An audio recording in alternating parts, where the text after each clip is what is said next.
Vamos começar mais uma live. Estamos aguardando aqui o pessoal entrar para a gente falar um pouco sobre o direito penal militar.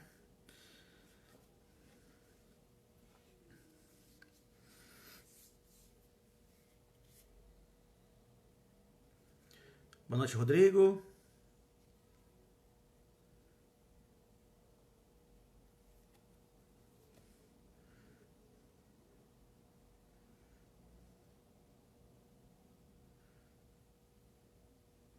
Como é que você tá, Rodrigo? Tudo tranquilo? Boa noite, Renata.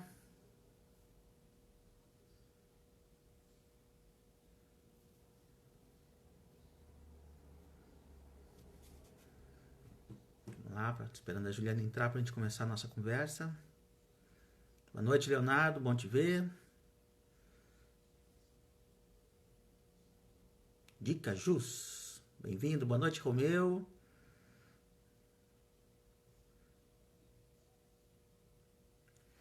Alexandre.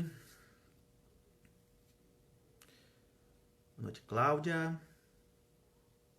Lá, o pessoal da nossa arquibancada virtual está entrando.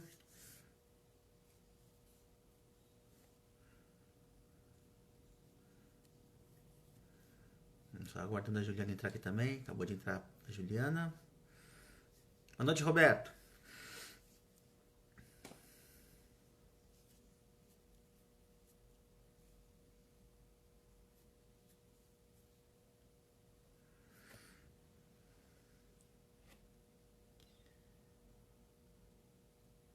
Aqui, vamos lá. Isso. Vamos aguardar a resposta dela que a gente já pode começar a conversar.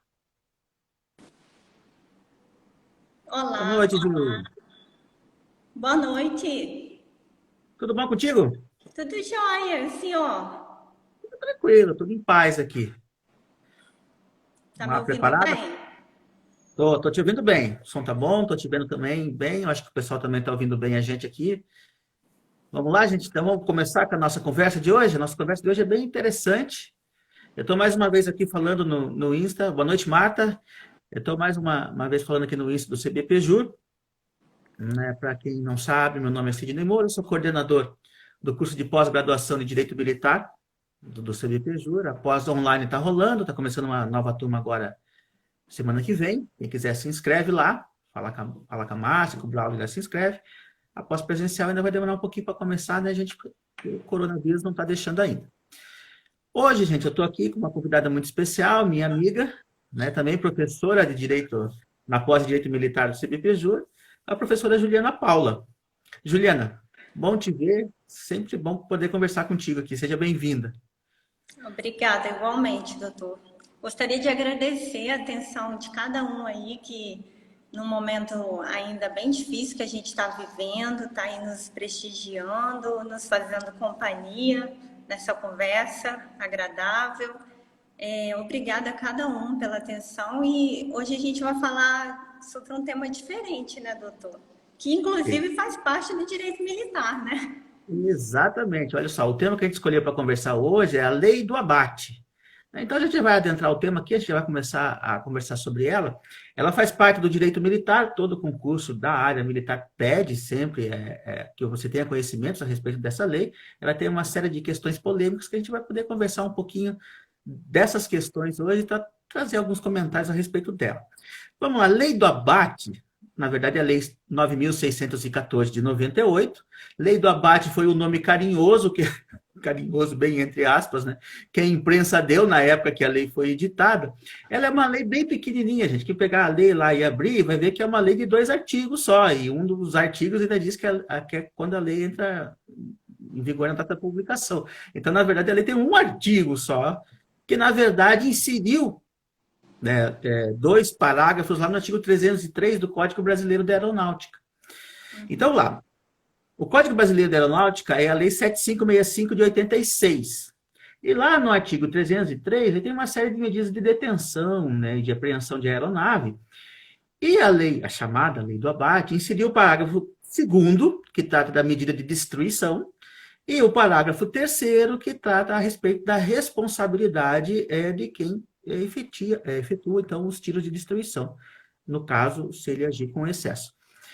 Essa lei, apesar de ter sido editada em 1998, né, alterando lá o Código Brasileiro de Aeronáutica, ela passa, esses dois artigos, esses dois parágrafos, só foram regulamentados em 2004, né, através do decreto presidencial 5144, que regulamentou, então, como é que funcionaria essa questão do tiro de destruição, qual o caminho que você tinha que percorrer até chegar ao tiro de destruição. Em suma, normativamente, é assim que funciona. A chamada lei do abate é esse contexto todo aí. E agora a gente vai passar a tecer alguns comentários a respeito de todo esse regulamento, de toda a própria lei e o Código Brasileiro de Aeronáutica nessa parte aí que trata da questão das aeronaves hostis, né? Que a gente vai falar também o que é isso daqui a pouquinho. Juliana, Então, é isso? em primeiro lugar, eu vou fazer um comentário que é até um pouco engraçado. Teve uma vez que me perguntaram assim, mas o que a lei do abate tem a ver com boi? Não é. Não Não tem, tem não. nada a ver com boi. É porque, como o senhor muito bem disse, foi o nome dado pela imprensa na época, que não, o objetivo da lei não tem nada a ver com isso. Porque, além de ser impróprio o nome abate, ao decorrer da nossa conversa, eu vou explicar também que é impróprio o nome medida de destruição, porque o objetivo também não é destruir. Então, é um decreto que ele veio, né, a lei de 98, o decreto só veio em 2004 e ele causou uma certa confusão também. O legislador foi um pouco infeliz ao colocar o nome destruição, né? E esse nome abate, ele é impróprio exatamente porque o objetivo da lei é deter a aeronave, que é hostil, para que ela obrigue o pouso, para que sejam realizadas as medidas de controle de solo. Porque senão elas seriam um fim em si mesmo. E explodir a aeronave no ar, e o que fariam com as drogas? Então, não cumpriria o seu objetivo, né? E a gente separou os tópicozinhos para tentar passar o máximo, né, de informação possível sobre por exemplo, o contexto justificativo dessa lei, né? Como vivemos no Estado democrático de direito, é importante que a gente adeque os meios de repressão, né, ao narcotráfico, que é o objetivo dessa lei, uma atividade de policiamento do nosso espaço aéreo. Precisa haver essa adequação do combate ao narcotráfico com os princípios constitucionais. E a gente vai conseguir demonstrar isso hoje porque essa legislação, para ela ser implementada na prática, primeiro, antes da medida extrema, que o decreto chama de destruição, que na verdade é detenção, tem que se seguir uma série de medidas coercitivas progressivas, né? E sobre o bem jurídico tutelado por essa norma, o artigo 1º do decreto 5.144 de 2004, ele coloca a segurança pública, ou seja, qual o bem jurídico importante para essa lei? Essa lei veio proteger o quê? A segurança pública ameaçada pelo narcotráfico, né? E além da segurança pública, a gente pode colocar também a saúde da coletividade. Porque o nosso país, ele integra o complexo sul-americano, né, que é considerado mundial do comércio das drogas ilícitas. Então, às vezes as pessoas já vão afirmando que é pena de morte sem conhecer o contexto para o qual a norma foi criada ou ignorando a nossa realidade, né? Juliana, só para te ajudar e para responder a Maísa, nós vamos falar dessa questão daqui a pouquinho a respeito da pena de morte. Eu vou comentar a respeito disso aí. A gente vai demonstrar que não é pena de morte. Que não é. Não. Né? Porque seria muito fácil falar que é pena de morte. É mais fácil, digamos, defender essa ideia. Mas a gente tem que escolher o caminho mais difícil, né? Para raciocinar mais, estudar mais. Até porque eu concordo que não é mesmo. Oi? Até porque eu concordo que não é pena de morte mesmo. Eu também, mas assim, às vezes chega a ser um pouco difícil você encontrar material para estudo, para exatamente justificar que não é uma pena de morte, porque quando você vai procurar artigo, o que mais tem é artigo dizendo ao contrário, né? Então, eu até convido o pessoal a escrever, quem vai fazer trabalho de conclusão de curso, É a defender que não é pena de morte, porque tem muitos argumentos fortes também em relação a isso, né? Vamos falar sobre E eles. sobre essa questão do narcotráfico, tem até um artigo do professor Sérgio Gurgel que ele chama, intitulado sobre o negócio do tráfico. Por quê? Lendo esse artigo, eu fiquei até um pouco surpresa, né? O tráfico internacional de drogas, ele gera mais dinheiro do que o petróleo. Então, ele faz parte, o narcotráfico, de dois grandes estados das relações internacionais econômicas, que são o tráfico de armas e o narcotráfico. Então, isso gera lucro, por incrível que pareça, movimenta a economia internamente e internacionalmente dos países, né? Dos quais mais provém essas drogas. E como nesse artigo também afirma, e tem vários outros artigos, há afirmações de que a questão das drogas, né, que a gente não tem como falar dessa lei sem falar dessa questão das drogas, porque o objetivo dela é exatamente tutelar não só a segurança pública, como a saúde da coletividade ameaçada pelo narcotráfico, né? Então, é um problema que a gente tem que é social, é um problema de saúde pública, e há afirmações de que tratar o dependente seria muito mais barato do que todo o processo de encarceramento do traficante.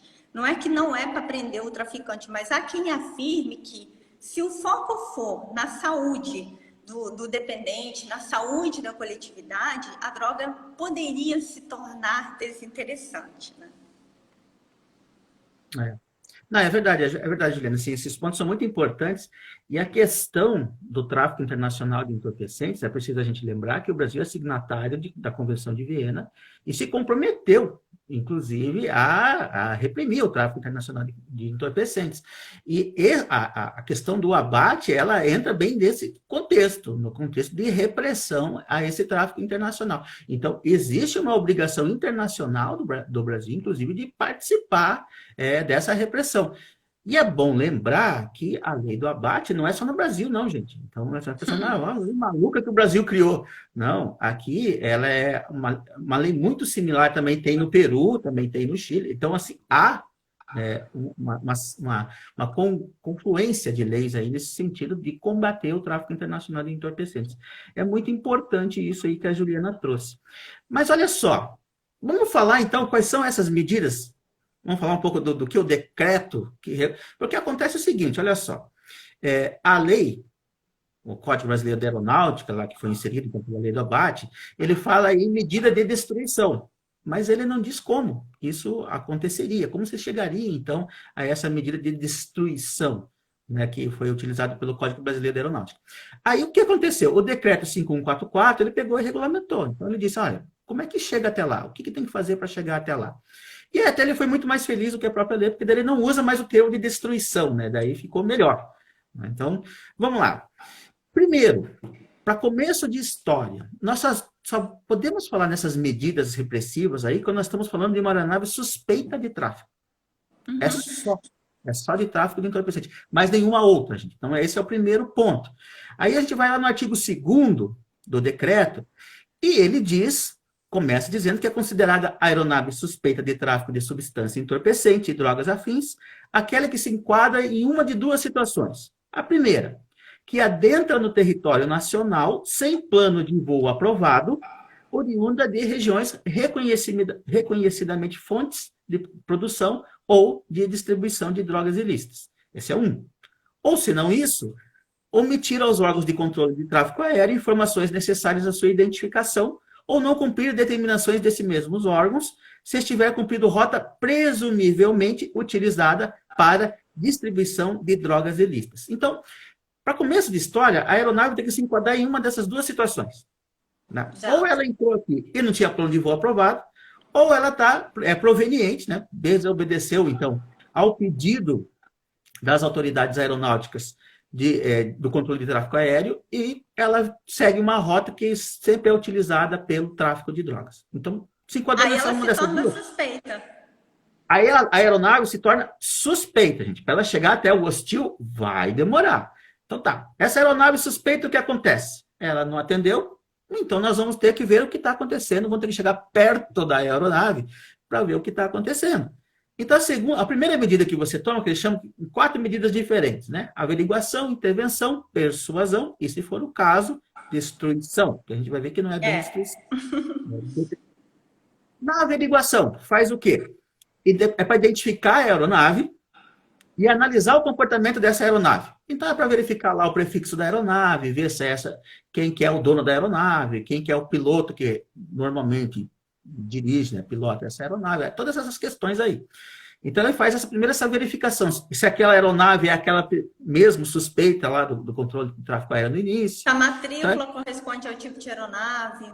Exatamente. Faz toda essa verificação e tenta, né, se for a mesma aeronave lá que não estava obedecendo no início, tenta realizar uma conversa com o piloto da aeronave. A gente fala do interrogatório. Vai tentar falar com ele através do rádio. Né? Tem uma frequência internacional lá. Tenta falar com o piloto. Se não conseguir falar com o piloto, vai utilizar de alguns sinais conhecidos pelos aeronautas. Conhecimento, né? Obrigatório. Exatamente. E tenta entrar em contato com o piloto da aeronave. Muito bem. Conseguiu o contato com o piloto da aeronave, ele determina para essa aeronave que ela mude, aí já vem, saiu da verificação, averigou, é a aeronave mesmo, e passa para a segunda parte, que é a questão da intervenção. Aí o que ele vai fazer? Ele vai determinar que a aeronave modifica a rota dela e que pouse em um aeródromo, que ele gosta de falar, no aeroporto, quando não pensa em aeroporto, né? Um aeroporto que for determinado, para quê? Para que sejam feitas as medidas de controle em solo. Pela Polícia Federal ou pela Polícia Civil ou Polícia Militar, mas em regra pela Polícia Federal. Exatamente, né? Porque nós estamos falando de tráfico internacional de entorpecentes aí. Ok, não conseguiu fazer isso. Aí, não conseguiu a intervenção, a aeronave não está obedecendo ainda, aí nós vamos para a terceira fase, que é a questão da persuasão. Vai progredindo. Está piorando a situação do sujeito aí. Aí a gente vai para a persuasão. Persuasão, o que vai acontecer? Vai ter disparos de tiro de aviso com munição traçante. O que é munição traçante? Munição traçante, gente, é aquela que deixa rastro. Aqui o projétil, ele tem na ponta do projétil ou fósforo ou magnésio, que em contato com o ar, ele queima. Daí ele deixa um rastro. Tem um efeito pirotécnico. Exatamente. Ele deixa um rastro luminoso, né? Então, é para não acertar a aeronave ainda, é para dar do lado da aeronave, para avisar o piloto, ô, meu amigo, a próxima é para te destruir, né? Então, ó, responde aí, desce, né? O objetivo é que seja visualizado. Exatamente. O nome já diz, persuadir a pessoa a pousar, dar a rota e pousar para fazer o controle. Nada disso funcionou, aí é que a gente vai chegar no último estágio em que, usam-se o termo de destruição, mas na verdade é detenção, em que desobedeceu tudo, a aeronave é classificada, primeiro, a aeronave é classificada como hostil. Aquela que era suspeita, agora passou a ser hostil. Aí há disparos de tiros contra essa aeronave hostil para que impeça ela de prosseguir o voo. Veja, aqui o decreto foi muito mais feliz, porque ele não falou em destruir a aeronave. São disparos que impeçam a aeronave de prosseguir o voo, que a obriguem, então, ela a pousar, para que possa ser feita o controle. Para demonstrar força. Exatamente, mas a execução dessas medidas ainda segue uma série de padrões, que a Juliana vai até comentar um pouquinho desses padrões aí, né, para ficar mais claro, ainda depende de autorização do presidente da República, ainda fala de autorização do presidente da República, atualmente essa autorização foi delegada para o Comando da Aeronáutica, né, o próprio decreto já delegou isso, o artigo 12, né? 10. Artigo 10 que delegou ao comandante da Aeronáutica essa decisão. Então, só depois de aprovado a decisão pelo comandante da aeronáutica, é que vai poder, então, disparar contra essa aeronave. Mas ainda tem que gravar todo o diálogo, tudo que foi conversado, foi tentado, tem que ser gravado, e ainda, o disparo só pode ocorrer contra essa aeronave sobre alguma região que não seja povoada. Exatamente para não ter mais vítimas, minimizar, na verdade, o prejuízo, né, em termos de vidas humanas aí, dessa ação. Então, olha só, gente, veja o caminho todo que teve que fazer até chegar na medida que o mais correto é se falar medida de detenção, Detenção. né, da aeronave para que ela desça em solo e possa fazer, então, a verificação. Então, essa detenção passou primeiro lá pela identificação da aeronave, né? Para depois fazer a averiguação, depois tentar persuasão. Tudo isso são os caminhos necessários para que você possa chegar, então, até a chamada medida de detenção, que é bem melhor. É isso, Juliana? Quer acrescentar alguma coisa? É isso mesmo. O senhor falou, tudo que o senhor falou agora, para o pessoal acompanhar depois, foi até mais ou menos o artigo 4º do decreto. O decreto é pequenininho, ele tem, o quê? 12 artigos. Ele é muito pequenininho. E o senhor foi mais ou menos até o artigo 4º, e no artigo 5º que eu faço uma crítica, porque eu acho que o legislador foi infeliz aqui em colocar medida de destruição. Né? Fazendo aquela progressão que o senhor falou, que são as medidas que eu chamo de coercitivas progressivas, né? Que são as medidas de averiguação, intervenção e persuasão. Quando chega no artigo 5º, né, que a aeronave já se tornou hostil, ao invés de falar medida de destruição, de detenção, ele fala destruição.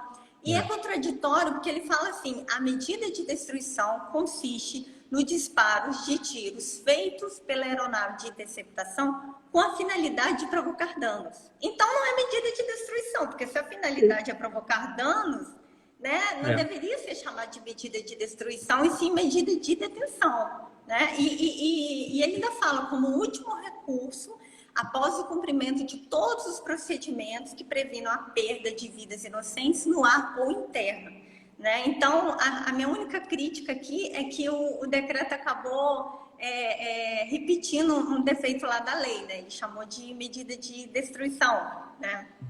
E isso tudo faz parte do policiamento do nosso espaço aéreo. É uma atividade de polícia, né? Não é uma atividade de beligerância, de guerra, de conflito armado. Essa aeronave hostil, ela não é encarada como um inimigo. Ela é vista como, é uma ameaça à nossa soberania nacional. Da mesma forma que na terra e no mar existe atividade de policiamento, fazendo um paralelo, é o policiamento do nosso espaço aéreo, realizado pela Força Aérea Brasileira, né? E a implementação de todas essas medidas, ela está normatizada num documento, né, sigiloso, óbvio, chamado NOSDA, que são as normas operacionais do Sistema de Defesa Aérea. E nesse documento, ele fala sobre toda essa prática, né, de tudo que a gente falou agora do decreto. E esse documento ele já foi mais feliz, exatamente percebendo esse erro do decreto de chamar de medida de destruição. Na NOSDA já está medida de detenção. E por que não é destruição? O tipo de munição utilizado, o armamento utilizado, ele não tem o potencial de explodir a aeronave no ar, como as pessoas veem em filme lá da Segunda Guerra. Não é o caso, nem se quisessem. E o piloto, ele não vai disparar todos os projéteis na aeronave, ele não pode, isso tudo está na NOSDA, ele não pode mirar lá no piloto da aeronave interceptada, ele não pode mirar no cockpit. E são 2 rajadas curtas de 1 segundo. Porque o objetivo não é destruir a aeronave, como eu disse. Essa aeronave não é um inimigo. E até hoje, eu sei que o senhor ainda vai comentar, não houve mortes em decorrência da aplicação dessa medida extrema que o decreto chama de destruição, que é a medida de detenção.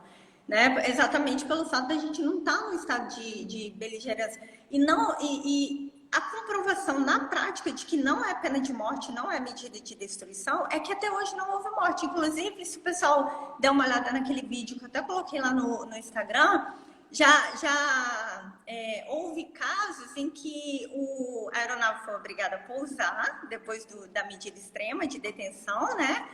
E a tripulação conseguiu fugir. Então, é a prova concreta de que não é pena de morte, entendeu? E que não é dessa forma que, às vezes, as pessoas que não conhecem a prática acabam informando. Né? Então, eu acho que, dando uma pesquisada na internet, vendo até esses vídeos, o pessoal vai poder entender melhor que não é pena de morte mesmo.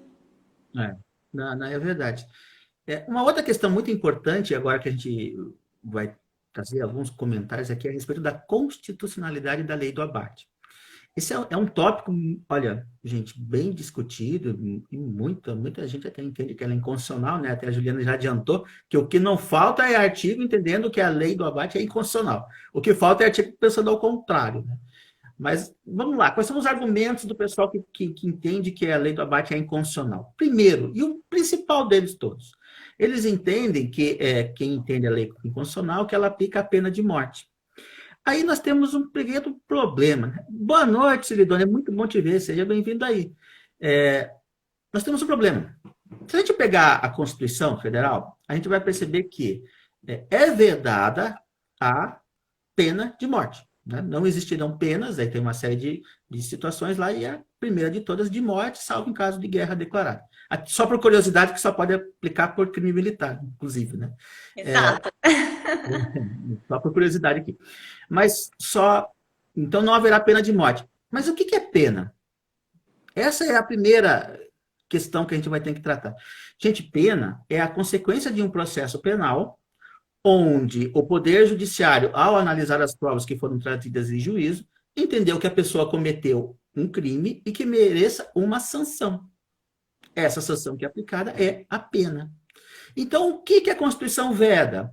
Que o legislador crie uma pena de morte, a não ser no caso de guerra declarada, e que estabeleça que depois de um processo penal o Poder Judiciário aplique essa pena, ou que o próprio Poder Judiciário, quando for, então, julgar alguém, aplique a pena de morte. É isso. Só que o caso da medida chamada medida de destituição, que na verdade é de detenção, o que acontece não é a pena de morte. Por quê? Porque nós estamos tratando de segurança pública. Aqui nós não estamos num processo penal. Nós estamos em medida para garantir a segurança pública. É o que acontece, por exemplo, se a gente tem um caso de um roubo ao banco em que a pessoa está fugindo armada pelo meio da população dando tiro. As pessoas, em nome da segurança pública e da segurança de todos que estão ali, o povo que está em volta, o poder, a polícia militar não pode atirar contra esse bandido para evitar que ele cause mal a toda essa população? Pode, não é? Não é o estrito cumprimento do dever legal? Então, na verdade, é a mesma coisa. Porque se o juiz pode analisar essas questões, que são genéricas, estrito cumprimento do dever legal, exercício regular de direito, legítima defesa e o estado de necessidade, por que o legislador não pode definir um caso em que isso efetivamente acontece na segurança pública? Ele pode até mais que juiz, né? Ele é representante da sociedade. E o piloto, se ele tiver que implementar essa medida extrema de detenção, ele está agindo em estrito cumprimento do dever legal, né? Exatamente. A lei definiu um caso em que, em nome da segurança pública, é possível que a autoridade, então, e olha só, se a gente for perceber, em nenhum momento está dizendo assim, mate o piloto da aeronave. De forma ele nem pode mirar nele. Ele nem pode atirar contra a cabine, como você mesmo falou aqui, né? É proibido, não pode fazer isso. A ideia é sempre pousar. Pode trazer como consequência a morte do agente. Se fosse assim também, por exemplo, numa fuga, numa perseguição policial, não se poderia atirar contra os pneus do carro dos bandidos, porque o carro pode capotar e as pessoas morrerem. É a mesma lógica que você traz para cá. Né? Então, aí é o primeiro é o primeiro argumento que a gente já refuta a questão da pena de morte, porque não é pena. Tá? Então, para começo de história aqui. E fazendo continuando nesse paralelo que o senhor está fazendo, o piloto da aeronave ele é um mero executor das ordens lá do COMAI, do Comando de Operações Aeroespaciais, do comandante da aeronáutica. Né? O policial na rua ele já tem até um pouquinho mais de liberdade para agir.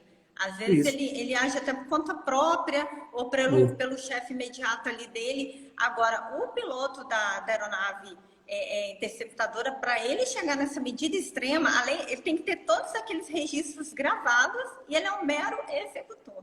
Exatamente. Ele vai ter que ter autorização, inclusive do CONDABRA, do comandante da aeronáutica, ele vai passar por uma série de autorizações lá, de requisitos que ele vai ter que cumprir para poder executar a medida. Então, ele não pode demonstrar o que a legislação chamam de um termo específico, porque senão ele pode até responder por excesso. Ele não pode demonstrar felicidade nenhuma. Ele não pode Exatamente. demonstrar nenhuma emoção, digamos assim, quando ele executa essa medida extrema. Senão acaba respondendo por isso. Além disso, quem são os críticos da lei, que entendem pela inconstitucionalidade dela, também falam que fere o princípio do juiz natural, da presunção da inocência, ou que é a aplicação do direito penal do inimigo. Todas essas questões, primeiro, o princípio do juiz natural da presunção da inocência, nós estamos do processo penal. Ele é aplicado dentro do processo penal. E não é o caso. Aqui é um caso de medida de segurança pública. Não se chegou até o processo penal. É no agir da autoridade pública no combate a algum ato, alguma conduta que está afetando a segurança pública de toda a sociedade. Lembrando, gente, que segurança pública é dever do Estado. Então, na verdade, é uma garantia constitucional. E às vezes as pessoas não enxergam isso. A soberania do nosso espaço aéreo é uma garantia Exatamente. constitucional. Eu já ia entrar nesse tópico, porque são os argumentos a favor da constitucionalidade da lei. Porque, olha só, vamos lá. Por que essa lei é constitucional? Porque quando você vai analisar os direitos, as normas, as garantias constitucionais, você tem que fazer isso em conjunto, que são várias dentro da Constituição. A primeira lição que a gente aprende já lá na faculdade é que nenhuma desses direitos ou garantias são absolutos, nem mesmo o direito à vida. São absolutos. Eles, diante de outros princípios e garantias constitucionais, pode haver um sopesamento em que um direito, em determinada circunstância, ele deixe de ser observado para que outra garantia seja, ou outro direito seja. Então, essa é a ideia da convivência harmônica dos princípios e das garantias constitucionais. Então, nós temos, de um lado, o direito à vida, né? Vamos pensar assim. Do outro lado, o direito individual à manutenção da vida, e do outro lado, o direito coletivo à segurança pública. Está lá previsto no artigo 144 como dever do Estado. São duas garantias constitucionais. Então, olha só que uma é privada, particular, enquanto outra é da sociedade. A prevalência da segurança pública em razão ao princípio individual da garantia da vida nessa circunstância em especial. Então, esse é o primeiro ponto. Então, além disso, né, então, além desse, quando a gente faz o sopesamento, a gente vê que neste caso em específico, nós temos a que prevalece a ideia da segurança pública, no caso do direito individual à vida. Nós temos também aquilo que eu já tinha falado no começo, da obrigação internacional de combater o tráfico internacional de entorpecentes. Então, nós temos também aqui uma coisa que é nós temos supra-estatal, né? De forma internacional. E como bem a Juliana falou, e há o outro argumento a favor da constitucionalidade da lei, que ela visa também defender a soberania do país. É preciso lembrar que lá no começo, lembra quando eu falei para poder classificar a aeronave como suspeita? A aeronave não tinha que advir de outros países, de rota de tráfego, e ela não ter plano de voo aprovado, ou ela desobedecer às ordens. Então, olha só, na verdade nós estamos falando de uma aeronave que adentra o espaço aéreo nacional e não se submete às nossas normas. Obviamente está afetando a nossa soberania. E nós vamos ficar quietos diante disso? Não existe um direito de passagem inocente, né? Da mesma forma que não existe lá fora. Então, essa norma, na verdade, ela tem, inclusive, a Ordem Internacional de Defesa da Soberania de cada Estado. Você estabelece as regras para sobrevoar cada Estado. E o Brasil não é diferente.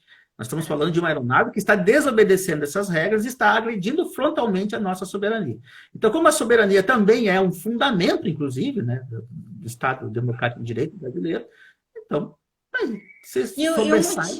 e o motivo de existência também, o combate ao narcotráfico, né? A gente não pode ignorar o quanto de vidas são ceifadas pelo uso das drogas, né? Então, o bem jurídico tutelado por essa norma, além de ser a segurança pública, é a saúde da coletividade que é ameaçada pelo narcotráfico, né? Eu gosto muito desse raciocínio que você acabou de fazer, me parece sempre muito perfeito. Porque, na verdade, você é um mal menor em nome de um bem muito maior, que é a preservação coletivo. De vidas. É um bem coletivo. As vidas que deixarão de ser ceifadas em virtude daquelas drogas não chegarem ao destino que chegariam se você permitisse, então, que o avião tivesse o seu voo regular lá e e transferisse a droga para onde ele achar que conseguisse ultimar o tráfico dele lá. E Né? são Então, toneladas de drogas, né, doutor? exatamente. Até a Maísa perguntou se já aconteceu muito dessas operações, até vou falar um pouco disso aqui. As apreensões, já aconteceu, Maísa, já te respondendo. Aconteceu várias situações em que houve essa questão da necessidade de interceptação de aeronaves vindo suspeitas com droga. Várias vezes, né? A mais recente foi até, inclusive, em junho desse ano. Nós tivemos um. E que nessa última, inclusive, foi apreendido meia tonelada de cocaína. Para ter uma ideia. Você já consegue imaginar o potencial ofensivo e letal dessa quantidade de droga? Para a população, né? Para a população brasileira? É imenso. Então, e sempre são apreensões dessa magnitude, assim, 500 quilos, 400 quilos. Exatamente. É sempre nessa magnitude as apreensões. Então, foram várias operações. Teve esse ano, teve ano passado, várias situações em que aconteceram. Teve esse ano, ano passado, ano retrasado, vários anos tem tido. O que acontece é o seguinte, a gente não chega até a parte de se atirar contra a aeronave. Né? Os pilotos, eles têm bom senso e pousam a aeronave, né? Porque preferem não morrer. Até inteligente. Ou correr o risco, né? Mas nós tivemos um caso em específico em que houve, isso foi em 2009 que aconteceu, em que nós tivemos, sim, aí nós tivemos o disparo, 2 disparos contra a aeronave, mas ainda assim essa aeronave conseguiu pousar. Né? Aconteceu perto de Brasília, se não me engano. Ela conseguiu pousar e quando pousou, ela tinha 150 quilos de cocaína dentro dela. Foi apreendida lá pela polícia e os cidadãos lá foram presos, né? Os cidadãos foram presos em virtude dessa apreensão. Então, vem acontecendo, o instrumento vem funcionando e, como bem a Juliana falou, tanto não é pena de morte que vem diminuindo casos, né, de tráfico com droga, e nenhuma morte ocorreu em virtude da adoção das medidas. Nenhuma morte. E a finalidade, né, dessa criação da chamada lei do abate, que é lei da medida de detenção, foi exatamente tornar mais efetivas o controle do nosso espaço aéreo, o policiamento do nosso espaço aéreo, né, da repressão do tráfico ilícito de drogas, para garantir exatamente a segurança pública. Por quê? Porque antes da regulamentação, apesar da Lei 198, a regulamentação só ocorreu em 2004, antes da regulamentação, o que acontecia? Essas aeronaves intrusas, né, OX, que não obedeciam à nossa legislação aqui, invadiam a nossa soberania, os pilotos sabiam que os pilotos da FAB não poderiam atirar. Eles sabiam disso. Então, o que acontecia? Já houve relatos de que, inclusive, os pilotos da aeronave interceptada faziam um gesto obsceno para os pilotos da FAB, simplesmente abaixavam aquela cortininha e seguiam. Tem um vídeo, esse vídeo que eu coloquei o nome do canal no Instagram, porque não dá para colocar o link, mas depois podem me cobrar que eu mando o vídeo. Nesse vídeo, há uma parte dele que o filho fala assim para o pai no rádio: pai, estão tirando foto, pegaram a gente. Aí o pai, depois de um tempo que eu acho que ele se lembra que os pilotos da FAB só poderiam tirar foto, ele fala, inclusive, debochando: deixa eles tirarem fotos. Eles só tiram foto, porque antes da regulamentação da lei só ficava nisso. Eles só podiam tirar foto. Então, acabava que na prática a atividade de polícia do espaço aéreo não ocorria. Isso que você falou é verdade. Sem essa medida extrema, realmente não tinha como fazer esse controle, né? E assim, o medo da medida extrema é que fez diminuir os casos de transporte aéreo de drogas sobre o país. Porque tinham muitos, né? Preventivo geral, né? Diminuiu muito. E algumas características da lei aqui a gente tem que ressaltar, né? Muita gente critica a lei do abate, mas algumas coisas devem ser ressaltadas como positivas. Inclusive, você até fala muito bem disso, que, por exemplo, a centralização da ordem de destruição em uma autoridade de alto escalão, que na verdade é o presidente da República, ou uma autoridade que ele delegue, atualmente é o comandante da aeronáutica, preserva, inclusive, as pessoas que vão executar a ordem, né? E não deixa ao alvedrio delas assim, eu acho que essa aeronave que eu vou atirar. Não, há todo um conjunto de medidas que tem que ser tomadas e obedecidas que, na verdade, garantem que aquela aeronave é hostil. Efetivamente, ela é hostil e, efetivamente, ela está transportando drogas. Então, é uma série de medidas que você obedece e que trazem a garantia de que, efetivamente, aquela aeronave ia causar um mal muito grande se conseguisse pousar regularmente e continuar o trabalho que ela tinha começado. Sempre precisava de trabalho, isso, né? De trazer drogas para o Brasil. Então, assim, essa ideia de você centralizar a ordem numa autoridade de altíssimo escalão é muito bem-vinda. Exatamente, porque o piloto ele é um mero executor, ele não tem liberdade, como eu disse, a NOSDA, que é aquela norma interna da FAB, ela vai delimitando tudo isso e não tem liberdade nenhuma para o piloto, para ele decidir alguma coisa. Ele só executa. E se ele agir com excesso, ele vai responder, né? Inclusive na JMU, né, doutor?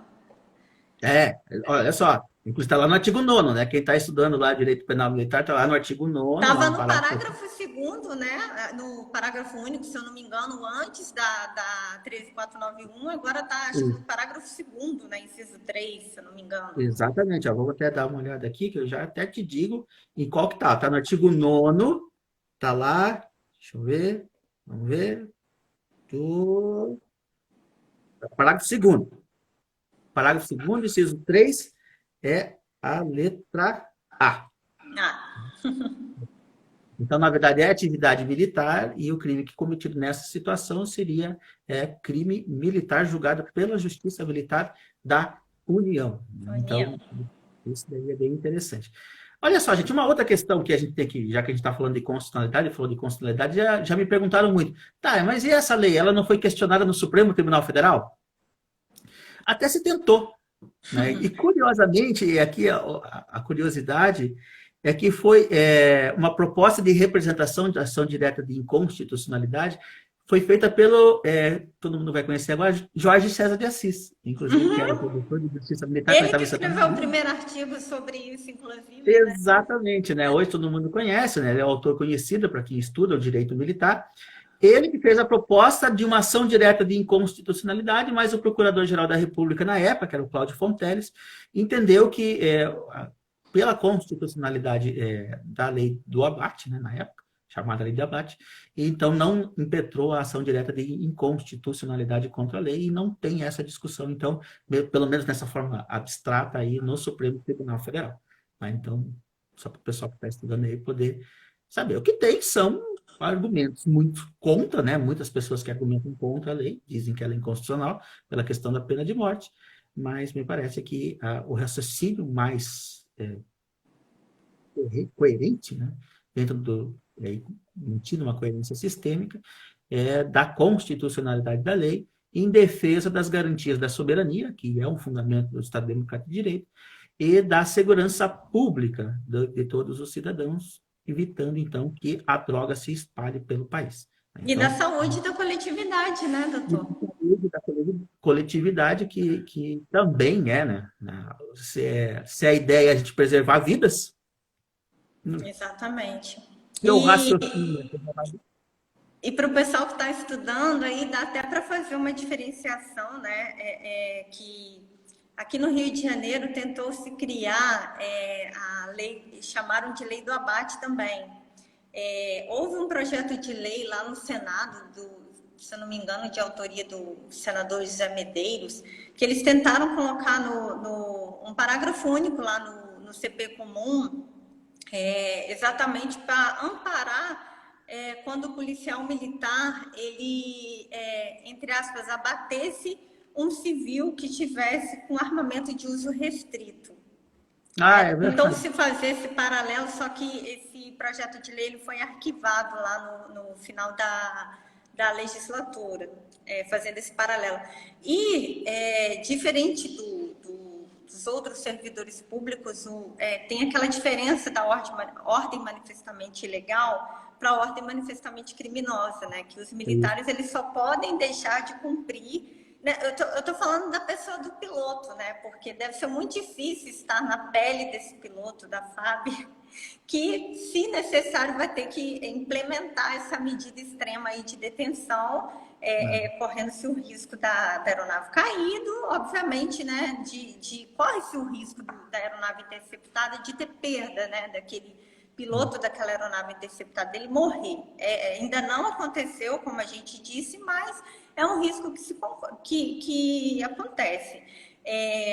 Mas esse piloto da FAB, por exemplo, quando o comandante da aeronáutica lá, através antigamente, se eu não me engano, era CISDABRA, era CONDABRA, hoje é CISDABRA, né?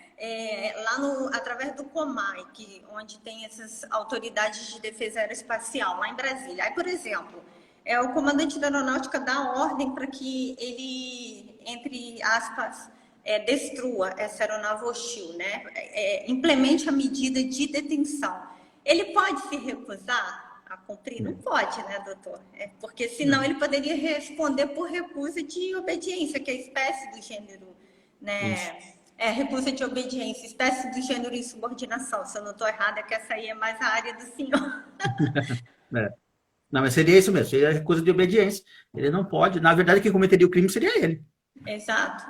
Então é uma pressão muito grande, né? Porque ele não pode se eximir, o piloto da FAB, de cumprir essa ordem. Ele não tem escolha. Isso. Mas é importante a gente dizer que esses pilotos, esses militares, eles têm treinamento para isso. Muito. Né? Muito treinamento para isso. Aliás, é uma exigência, inclusive, que tenha muito treinamento para isso. E eles sabem que quando eles vão para o Super Tucano lá, né? É o A29, se não me engano, né? Um deles. Eles sabem que pode chegar ao ponto de precisar da medida de detenção, a medida final de detenção. Então, eles já sabendo que isso pode acontecer, né? E estão preparados para, se for o caso, executar a medida. Então, eles têm treinamento nesse sentido e eles também sabem toda a sequência que tem que ser obedecida para chegar até esse ponto, né? Tudo que tem que ser efetivado aí na prática para que a gente possa chegar na medida de detenção. Então, isso é importante a gente... Não é se qualquer piloto que sobe. Não, gente. É uma pessoa altamente treinada que sobe para poder fazer. Os mais experientes são muito treinados mesmo. Exatamente. E a comprovação disso que, apesar dessas várias ações que já ocorreram, nenhuma morte nós temos registrada como consequência da efetivação de medidas da lei do abate, né, pessoal? Como aspecto positivo, né, que a gente levantou aí dessa legislação, foi aquilo que a gente já comentou, né, que após a alteração legislativa, né, que a lei do abate, que é a 9.614 de 98, que só foi regulamentada, né, em 2004, o fluxo de aeronaves provenientes daquelas rotas, presumivelmente de tráfico internacional de drogas, diminuiu bastante. Eles tentam, às vezes, novas rotas, né? Eu estava lendo, acho que tentam muito agora por, não sei se é Mato Grosso, que era muito pela Amazônia, né? Porque a Amazônia tem uma bacia hidrográfica gigante, tem muita pista de pouso, aterrissagem lá clandestina. Então, eles tentam um pouco novas rotas, mas, assim, estatisticamente, tem as rotas que sabe-se que são utilizadas para o tráfico internacional, né, através dessas aeronaves. E outro aspecto positivo que eu acho é o minucioso, né, conjunto dessas medidas preliminares, aquelas medidas coercitivas progressivas, né, ao tiro de detenção. Né, são, como o senhor já disse, tem averiguação, intervenção, persuasão e, por último, seria o tiro de detenção, que na verdade tem por finalidade apenas causar danos. Né? E a na verdade, tem duas, só para acrescentar, tem duas averiguações, né? Tem uma inicial para saber que a aeronave é suspeita e tem uma outra que é feita pelo piloto, o piloto do caça brasileiro ali do lado da aeronave. Eles passam as informações, né, para o pessoal do controle de tráfego aéreo, para a ANAC, para poder pesquisar exatamente se a matrícula da aeronave corresponde com o tipo de aeronave, se a tripulação é aquela de costume. Eles fazem isso através daqueles sinais visuais também, que são de conhecimento obrigatório de todos os aeronavegantes. Então, assim, para essa aeronave ser declarada como hostil, ela tem que querer muito. Ela está querendo ser hostil mesmo. Ignorar completamente, né, a nossa soberania e os pilotos da FAB, né? Exatamente. E essa Respondendo a pergunta aqui, Juliana, deixa eu te interromper, mas só para poder responder a pergunta, é que nesses casos que eu citei, perguntaram se foi instalado inquérito. Não, não foi instalado inquérito policial militar nessas situações, porque não se verificou a ocorrência de crime, pelo menos, né? E só com curiosidade, se fosse instalado inquérito, que ser no Superior Tribunal Militar, porque a ordem seria o comandante da aeronáutica. Exato. Então, É que depois cometido por um brigadeiro. É que depois que a aeronave pousa, ou é obrigada a pousar, as medidas de controle de solo, elas são realizadas pela Polícia Federal, né? Então, isso aí acaba até indo para a justiça comum, porque não teve nenhum tipo de crime militar. O piloto da FAB não cometeu nenhum crime militar, porque ele agiu em estrito cumprimento do dever legal. Então, a partir daí, vida que segue é o tráfico internacional de drogas, que é julgado lá na Justiça Comum Federal, né? Justiça Comum Federal, porque é o tráfico internacional de drogas que nós estamos falando aí, né? Essa é da competência, conforme a Constituição, é da competência da Justiça Federal lá. Na verdade, seria que eu falo que é a competência do STM para julgar, se chegar até a ordem de atirar contra a aeronave. E acontecer algum excesso, né, por parte dos pilotos.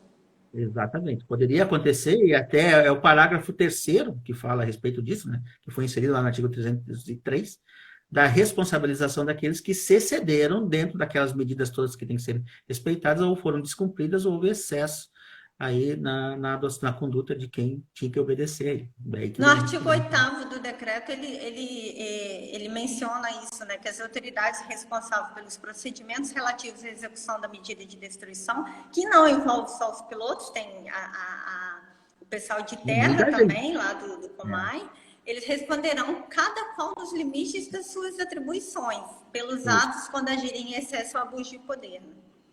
Mas nós não tivemos ainda, em nenhuma dessas situações, nós tivemos a instauração de algum inquérito policial militar em decorrência do mau agir desses profissionais. Porque, gente, é tão regulamentado e o treinamento é tão exaustivo e efetivo, porque, pensa bem, né, é uma medida extrema. Então, olha só, o pessoal é muito treinado nesses pontos que eles precisam obedecer aí. Então, nós não tivemos nenhum problema de descumprimento das regras aí.